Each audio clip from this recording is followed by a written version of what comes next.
네, 예배당 천장이 뚫어지는 줄 알았습니다. 아멘. 귀한 찬양 감사합니다. 오늘은 야곱에 대해서 살펴볼 터인데요. 우리가 흔히 야곱하면 좀 부정적인 이미지를 갖고 있는 것 같습니다. 여러분 어떠세요? 야곱이라고 생각하면 뭔가 복을 받기 위해서 좀 악착 같았던 사람, 남을 속였던 사람, 이런 느낌이 있어서인지 야곱에도 조금 부정적인 이미지가 있는 것 같습니다. 한 교회 학교에서 선생님이 아이들에게 물었습니다. 얘들아, 성경에 보면 복을 받은 사람이 많이 있는데 누가 가장 복을 많이 받았다고 생각을 하니? 라고 선생님이 물었습니다. 그랬더니 한 아이가 손을 번쩍 들더니 솔로몬이요. 솔로몬은 돈도 많이 벌었고 돈도 많았고 지혜도 많았잖아요. 이렇게 대답을 했습니다. 또 하나 아이가 손을 번쩍 들었습니다. 요셉이요. 요셉은 총리가 됐잖아요. 그렇게 대답을 했습니다. 또 한 아이가 손을 번쩍 들었습니다. 욥이요. 욥은 처음보다 더블로 부자가 됐잖아요. 이제 그렇게 이야기를 했습니다. 욥은 다 잃었다가 나중에 갑절로 하나님께 복을 받죠. 근데 그 맨 뒷자리에 앉아있던 조용했던 아이가 손을 번쩍 들며 이렇게 말했습니다. 제가 생각하기엔 야곱인 것 같아요. 야곱은 형 복도 가로채고 장자 복도 받고 하나님이 또 따로 복을 주셨잖아요. 야곱은 3배나 받았으니까 야곱이 가장 복을 많이 받은 사람인 것 같아요 라고 대답을 했습니다. 물론 이 이야기는 웃자고 한 이야기겠지만 왠지 모르게 야곱에 대해 부정적인 이미지가 있는 듯합니다. 그런데 여러분 어떻게 생각하실지 모르지만 야곱이야말로 하나님의 복을 사모하고 하나님의 복을 많이 받았던 그런 인물입니다. 야곱에 대해서 조금 오해를 풀어드리고 싶은데 그러려면 복에 대해서 조금 설명을 드리겠습니다. 성경에서 말하는, 특별히 구약 성경에서 말하는 복, 구약 성경에 보면 이 복을 알려주는 단어가 모두 4가지가 등장을 합니다. 바라크라는 단어도 있고 아쉬레라는 단어도 있고 토브라는 단어도 있고 쉐바흐라고 하는 단어도 있습니다. 모두 복을 이루는 단어입니다. 그런데 성경에서 가장 많이 사용된 단어는 이 첫 번째로 나오는 바라크라고 하는 단어입니다. 성경에서 복이라는, 특별히 구약 성경에서 복이라는 단어를 이야기할 때 80% 이상은 이 바라크라고 하는 단어가 사용이 되었습니다. 구약 성경에서 바라크는 모두 464회 사용이 되었는데 놀랍게도 그 중에 400회 이상이 모두 하나님과의 관계 속에서 쓰이고 있습니다. 그러니까 바라크라고 하는 말의 원래의 뜻은 무릎을 꿇다, 그런 뜻입니다. 그러니까 복을 받을 때 무릎을 꿇고 정중하게 복을 받는 그런 모습을 한번 상상해 보시면 그 모습을 표현한 것이죠. 복을 주시는 분은 하나님이시고 하나님께 복을 받을 때 정중하게 무릎을 꿇고 그 복을 받는 모습을 머리에 떠올리시면 되겠습니다. 중요한 것은 이 구약에서 말하는 복이라는 단어는 하나님과 관련된 것만 복이라고 표현을 했습니다. 바라크는 그래서 때로는 모든 것이 될 수 있습니다. 영적인 복으로부터 물질적이고 세상적인 복도 모든 복에 이르기까지 하나님께로부터 받으면 그것이 모든 것이 복입니다. 그것이 구약 성경에서 말하는 복입니다. 이 바라크라는 말이 좀 수동 형태로 쓰일 때는 찬양하다, 그런 뜻이었습니다. 하나님께 복을 받았으니 얼마나 감사해요. 그러니까 하나님의 이름을 높여 찬양한 것이 바라크라는 말입니다. 자, 이렇게 생각을 하면, 이런 복의 관점에서 본다면 하나님께 복을 많이 받았던 야곱, 그는 거꾸로 생각하면 그만큼 하나님과 깊은 관계 속에 있었다, 그런 뜻입니다. 야곱이 이런저런 방법으로 하나님의 복을 많이 받았다고 우리가 이야기할 때 그가 복을 어떻게 저렇게 받을 수 있지, 저렇게 복을 달라고 할 수 있을지를 뭐라고 하시기 전에 그가 얼마나 하나님과 깊은 관계 속에 있었는지를 우리가 잊지 말아야 한다는 거죠. 야곱은 비난받을 사람이 아니라 그만큼 하나님과 깊은 관계 속에 있었던 사람입니다. 그런 의미에서도 여러분의 삶이 바라크, 하나님과 늘 깊은 관계 속에 하나님이 주시는 귀한 복을 누리실 수 있기를 주님의 이름으로 축복합니다. 아멘. 자, 그런 관점에서 오늘 야곱의 이야기를 살펴보면 이렇습니다. 오늘 본문에 나오는 이야기는 구약성경 최초의 꿈 이야기입니다. 꿈. 야곱은 눈먼 아버지를 속이고 형 에서를 속여서 복을 훔쳤습니다. 그렇게 표현해도 틀리지 않습니다. 복을 훔쳤습니다. 형 에서는 야곱을 죽이겠다고 협박했고 자기가 받아야 될 장자의 축복을 동생이 빼앗았기 때문에 아버지를 속이고 그가 마치 장자인 것처럼 해서 축복을 받았기에 야곱을 죽이겠다고 협박했습니다. 그런 형의 협박을 피해서 야곱이 하란, 자기가 살고 있는 곳으로부터 약 900km 떨어져 있는 하란 외삼촌 집으로 도망가게 됩니다. 야곱은 하루아침에 도망자 신세가 되었습니다. 부잣집 도령님으로 둘째 아들로 살다가 하루아침에 쫓기는 도망자 신세가 되었습니다. 그래서 도망하는 중에 하루는 루스라고 부르는 지역에 이르러서 거기서 하룻밤 노숙하게 되었습니다. 그 밤을 지내는 야곱의 마음이 어떠했을까? 아마도 두려웠을 것입니다. 하나님께서 두려워하지 말라 이렇게 말씀하시죠. 두려웠을 것입니다. 형은 나를 죽이려고 하고 아무도 모르는 곳에서 그 밤에 노숙하니 마음이 편할 리가 없겠죠. 누가 나를 지켜줄 것인가? 과연 내가 900km나 떨어진 삼촌의 집에는 무사히 도착할 수 있을까? 다시 고향으로는 돌아올 수 있을까? 그때 비행기가 있는 것도 아니고 기차가 있는 것도 아니고 치안이 좋은 것도 아니고 오늘은 어디서 잘 것인가? 내일은 또 어디서 잘 것인가? 내 인생은 어떻게 될까? 앞으로 나는 어떻게 될까? 그런 생각이 들지 않았겠어요? 노숙을 하면서 이런저런 생각에 쉽게 잠들지 못했을 것입니다. 그러다가 깜빡 잠이 들었다가 꿈을 꾼 것이죠. 그 꿈 이야기가 10절부터 15절에 기록되어 있습니다. 12절에 꿈에 본즉 사닥다리가 땅 위에 서 있는데 그 꼭대기가 하늘에 닿았고 또 본즉 하나님의 사자들이 그 위에서 오르락 내리락 하고 꿈을 꾸었는데 놀랍게도 하나님이 계신 곳을 꿈꿨습니다. 사닥다리가 땅에 내려져 있고 천사들이 오르락 내리락 하는 것을 꿈에서 보게 되었습니다. 그러다가 하나님의 음성을 듣게 된 거죠. 13절에 또 본즉 여호와께서 그 위에 서서 이르시되 나는 여호와니 너의 조부 아브라함의 하나님이요 이삭의 하나님이라. 하나님의 음성이 들렸습니다. 글쎄 어쩌면 야곱은 꿈에서 그런 하나님의 음성을 듣고 더 두려웠을 것입니다. 왜냐하면 당시의 사람들은 신을 직접 보면 죽는다 그렇게 생각했습니다. 하나님을 내가 직접 보면 죽는다고 생각했습니다. 모세도 그런 생각을 하고 있었습니다. 과거에는 하나님을 보는 자는 죽는다고 생각을 했습니다. 비록 꿈이었지만 그래서 죽을지도 모른다고 생각했습니다. 그래서 이사야 선지자도 나는 죄인이로다. 내가 어떻게 하나님을 볼 수 있겠느냐라고 꿈에 환상 중에 고백을 하죠. 뿐만 아니라 야곱은 아버지 이삭을 속였고 형 에서를 속였습니다.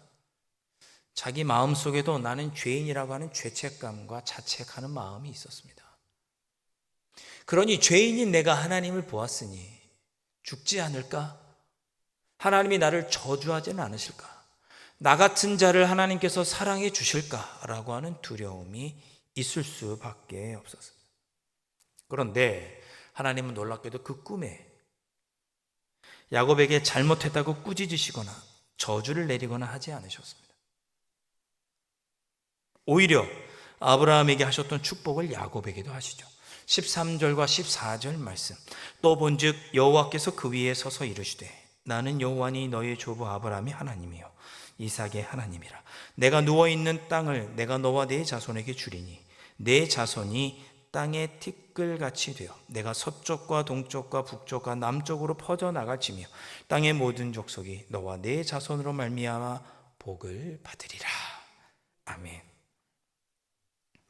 하나님은 야곱을 정죄하거나 저주하거나 하지 않으시고 야곱에게 오히려 축복해 주셨습니다. 복을 약속해 주셨어요. 그뿐만 아니죠. 야곱의 삶이 여전히 변화가 없지 않습니까? 그렇게 하나님께 복을 약속받았지만 여전히 그는 900km나 떨어져 있는 곳에 도망해야 하는 처지였습니다. 상황은 바뀐 것이 없습니다. 여전히 그날 밤 노숙하는 처지였고 도망하는 처지였습니다. 비록 하나님께서 복을 주시겠다고 약속하셨지만 그의 삶은 여전히 도망자 신세였고 피난길이었습니다. 변한 것이 없었습니다. 자, 그때 하나님께서 다음과 같이 야곱에게 말씀하십니다. 15절 말씀. 내가 너와 함께 있어. 내가 어디로 가든지 너를 지키며 너를 이끌어 이 땅으로 돌아오게 할지라. 내가 내게 허락한 것을 다 이루기까지 너를 떠나지 아니하리라 하신지라. 아멘. 하나님께서 야곱에게 복을 주시겠다고 약속하신 것으로 끝이지 않고 그 약속이 다 이루어질 때까지 내가 너와 늘 항상 함께 있겠다라고 하나님께서 약속해 주셨습니다. 15절 말씀에서 하나님께서 떠나지 않겠다고 거듭거듭 말씀하시죠. 내가 너와 함께 있어 너를 지키고 이 땅으로 돌아오게 할 것이며 내가 너를 떠나지 아니하리라. 아멘. 여러분, 야곱이 받았던 많은 복, 하나님께서 약속해 주신 복을 야곱이 많이 누렸는데 그 복의 핵심은 뭐냐? 바로 15절입니다. 복의 근원 되시는 하나님께서 언제나 야곱과 함께해 주셨습니다.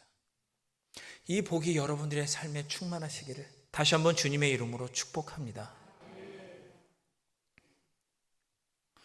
여러분, 이스라엘 백성들이, 오늘도 저희가 이 말씀을 읽었지만 이스라엘 백성들이 이 말씀을 읽으면서 얼마나 위로를 받았을까요? 여호와 하나님은 야곱이 가는 곳마다, 야곱은 곧 이스라엘이잖아요. 나중에 말씀을 살펴보겠지만 이스라엘이라고 이름을 개명하죠. 이스라엘 민족의 시조와 같은 사람이 야곱 아니겠습니까? 그러니까 야곱의 이 이야기를 읽으면서 그래, 하나님은 언제나 야곱에게 하셨던 것처럼 나와 함께 하시고 나를 지켜주시고 돌보아 주실 거야. 그 말씀을 오늘 우리가 읽고 있는 거죠. 하나님은 야곱에게 하셨던 것처럼, 이스라엘 민족에게 하셨던 것처럼 오늘 나의 삶 속에도 하나님은 함께 계시고 나를 지키시고 돌보아 주실 거야. 네. 여러분, 하나님이 여러분과 함께 계십니까? 아멘이시죠? 아멘이시죠. 예. 사랑하는 성도 여러분, 하나님은 우리를 떠나지 않으시고 늘 함께 하시며 지키시고 돌보아 주십니다. 하나님이 우리와 늘 함께 계시다는 것을 잊지 않으셨으면 좋겠어요.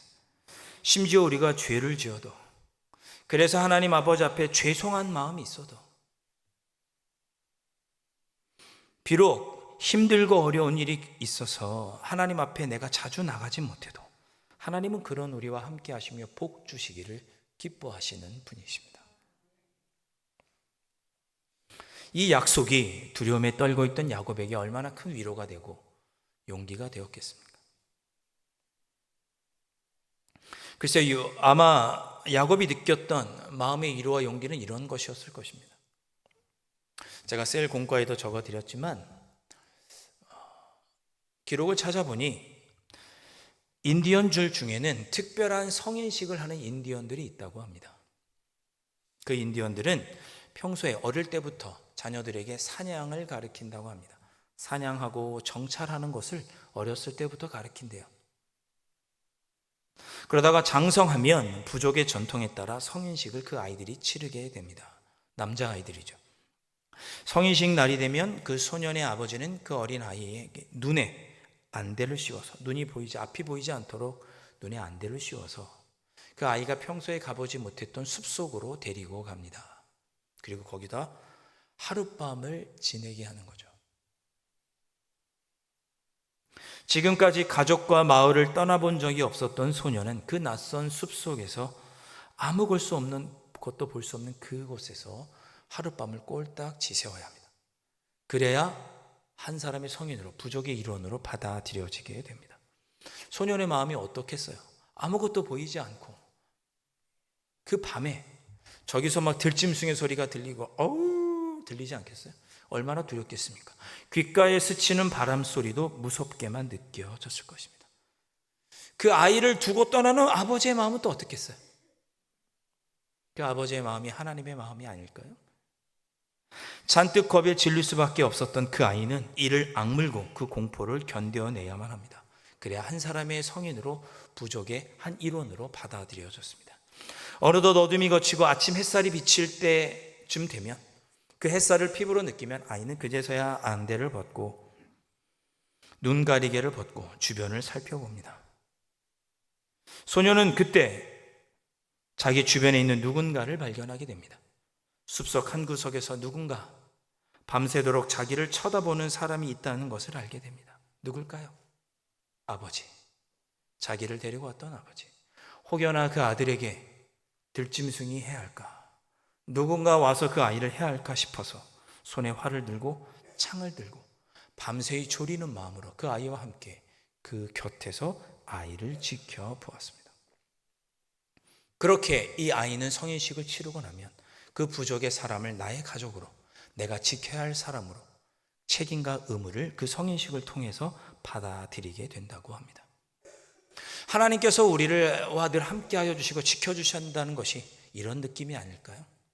비록 우리는 앞에 안 보이고 우리의 삶의 미래가 보이지 않는 것 같아도 우리의 뒤에 우리를 지키시고 여전히 돌보시는 하나님이 계시다는 것.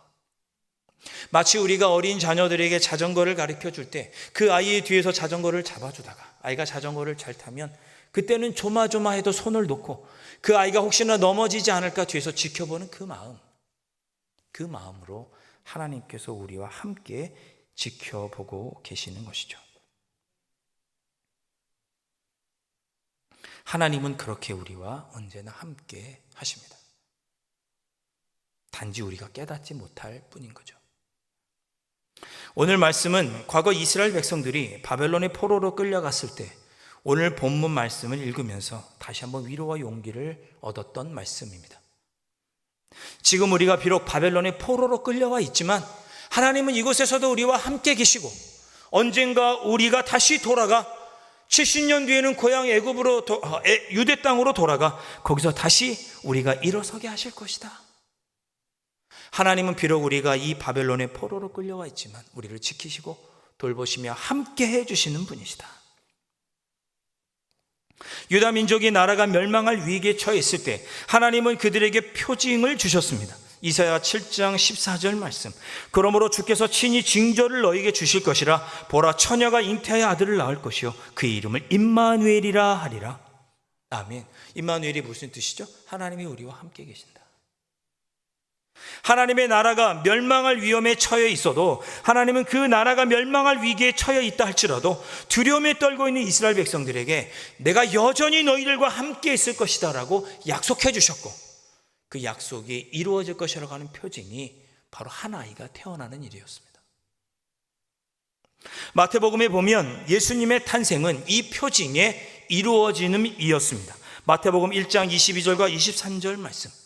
이 모든 일이 된 것은 주께서 선지자로 하신 말씀을 이루려 하심이니 이르시되 보라, 처녀가 잉태하여 아들을 낳을 것이요 그의 이름은 임마누엘이라 하리라 하셨으니 이를 번역한즉 하나님이 우리와 함께 계시다 함이라. 아멘. 하나님께서 이 땅에 오셔서 2000년 전에 이 땅에 오셔서 내가 너희와 늘 함께 있겠다고 하는 약속이 이루어질 것이라고 하고 이루어지고 있다는 것을 2000년 전에 예수 그리스도를 보내어 주셔서 우리에게 확증해 주셨습니다. 저와 여러분의 삶 속에 언제나 하나님이 우리와 함께 계심을 눈으로 보고 만지실 수 있는 여러분들이 되실 수 있기를 주님의 이름으로 축복합니다. 요한복음 15장 4절 말씀. 내 안에 거하라 나도 너희 안에 거하리라. 가지가 포도나무에 붙어 있지 아니하면 스스로 열매를 맺을 수 없음 같이 너희도 내 안에 있지 아니하면 그러하리라. 하나님은 어디 다른 곳에 멀리 계신 것이 아니라 여러분 마음속에, 여러분 곁에, 우리 안에, 우리가 하나님 안에, 그렇게 우리가 늘 하나님과 함께 있는 것입니다. 마태복음 28장 20절. 내가 너희에게 분부한 모든 것을 가르쳐 지키게 하라. 볼지어다 내가 세상 끝날까지 너희와 항상 함께 있으리라 하시니라.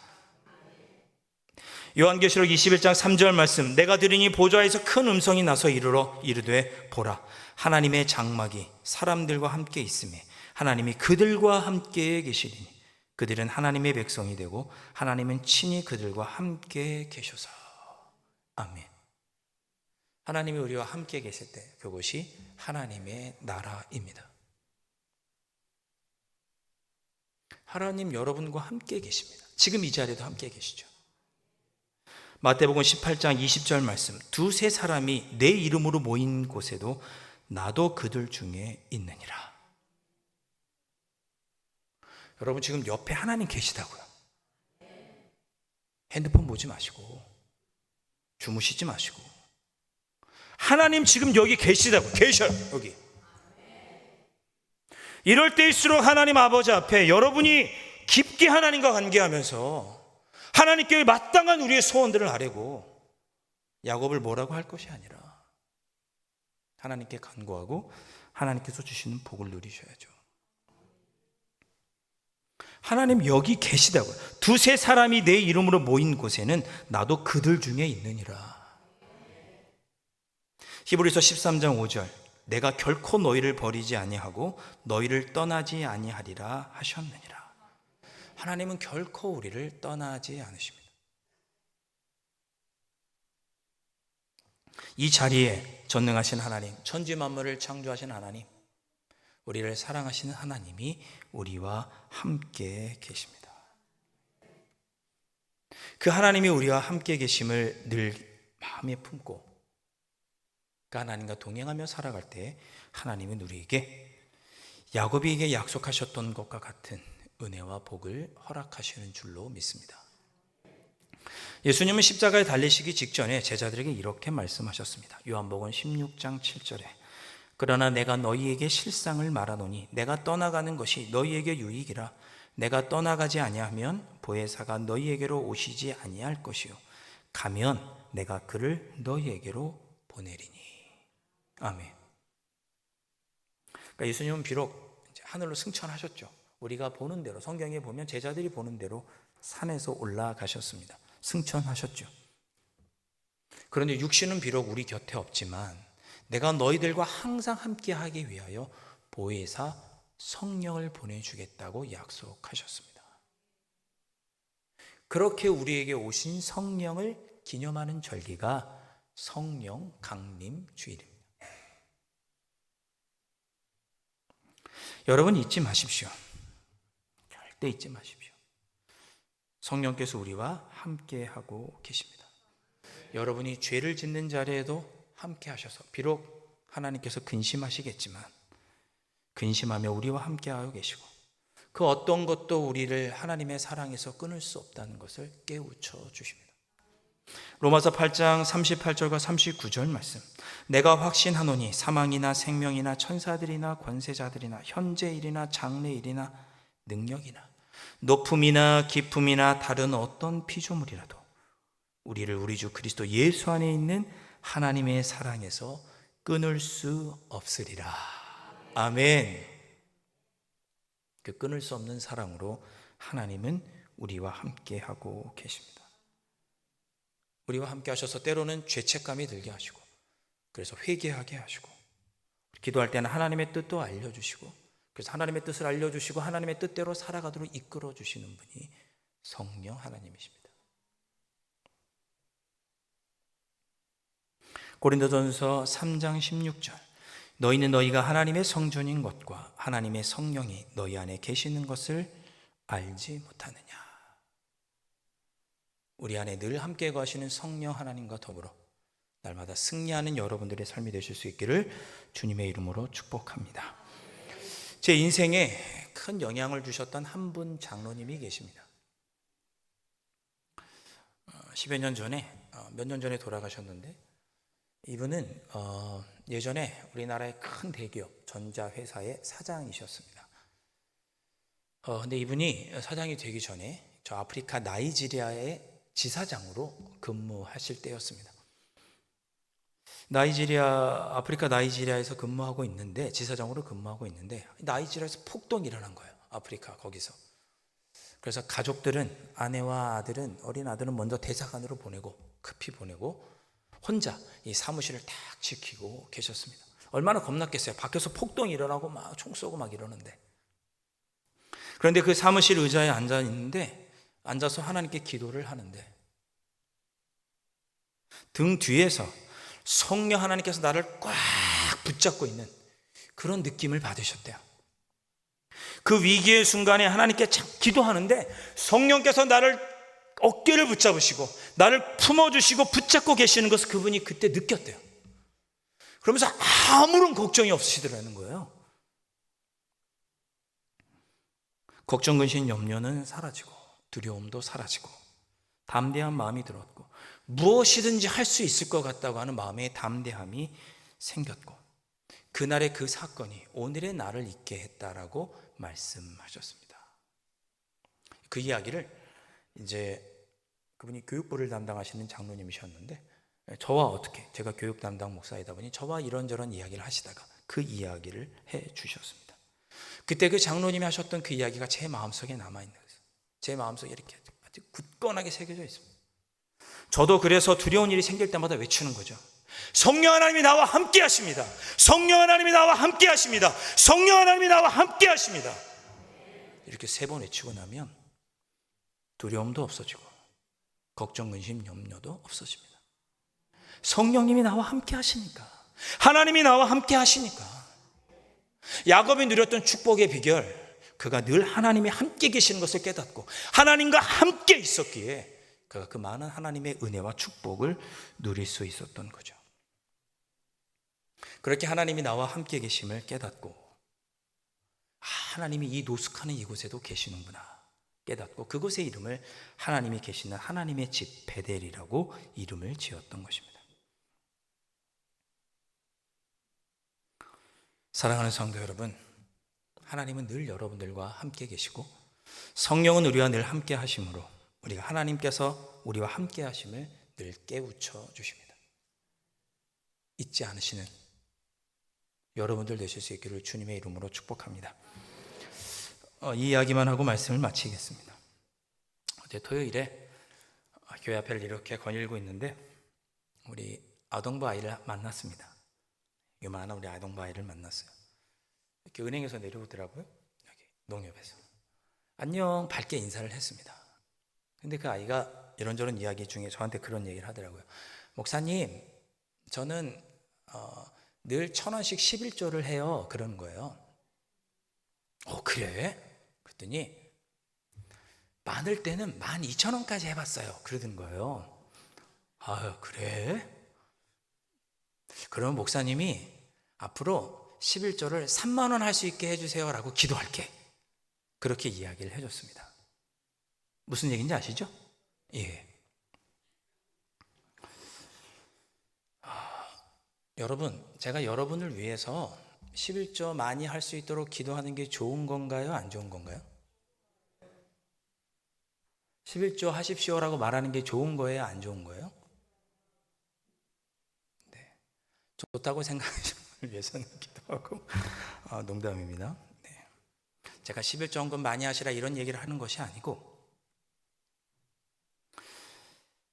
하나님께서 우리의 삶에 늘 함께 하시고 우리와 늘 동행하시며 우리를 지켜주실 것이라고 하는 믿음의 고백으로 드리는 것이 11조죠. 그래서 야곱은 하나님께서 나에게 그렇게 해주실 줄 믿고 11조를 드리겠다고 하나님께 서원을 합니다. 사랑하는 성도 여러분, 11조를 드린다는 것이 여러분 하나님께서 나와 늘 함께 하시고 나를 늘 지켜주신다고 하는 믿음의 고백이 아니겠습니까? 여러분이 하나님께서 나와 늘 함께 하시고 나를 버리지 않으시고 나와 늘 지켜주시고 선한 길로 인도하여 주시고 오늘도 하나님을 만날 수 있도록 성령께서 깨우쳐 주시고 그런 놀라운 하나님의 은혜 속에 있을 때 하나님과 함께 할 때 하나님께서는 우리에게 복을 주실 줄로 믿고 우리가 하나님께 11조를 드리는 거죠. 그러니 여러분 먼저 하나님과 함께하는 그 일, 하나님과 관계하는 그 일, 그 일에 힘쓰시고 그런 가운데 하나님이 주시는 신령한 복도 야곱처럼 누리게 되실 수 있기를 주님의 이름으로 축원드립니다. 기도하겠습니다.